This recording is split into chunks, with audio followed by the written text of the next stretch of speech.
اللہم صلی علی محمد و آل محمد۔ بسم اللہ الرحمن الرحیم۔ ناظرین، کتاب اصول کافی جلد نمبر 1 باب نمبر 25 صفحہ نمبر 378 پہ امام جعفر صادق علیہ السلام نے فرمایا کہ 7 ایسی چیزیں ہیں جن کی وجہ سے زمین و آسمان قائم ہیں۔ سب سے پہلے فرمایا معیشت ایسی چیز ہے جس کی وجہ سے زمین و آسمان قائم ہے، جس کی وجہ سے زمین و آسمان کا وجود باقی ہے۔ پھر ارشاد فرمایا ارادہ، اس کی وجہ سے زمین و آسمان قائم ہے۔ پھر فرمایا قضاء، اس کی وجہ سے زمین و آسمان قائم ہے۔ پھر فرمایا قدر، اس کی وجہ سے بھی زمین و آسمان قائم ہے۔ پھر فرمایا اجل، اس کی وجہ سے بھی زمین و آسمان قائم ہے۔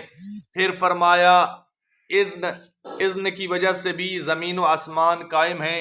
پھر فرمایا کتاب، اس کی وجہ سے بھی زمین و آسمان قائم ہے۔ فرمایا جو بھی ان میں سے کسی ایک کا بھی انکار کرے گا وہ کافر ہوگا۔ اللہم صلی علی محمد و آل محمد وعجل فرج آل محمد۔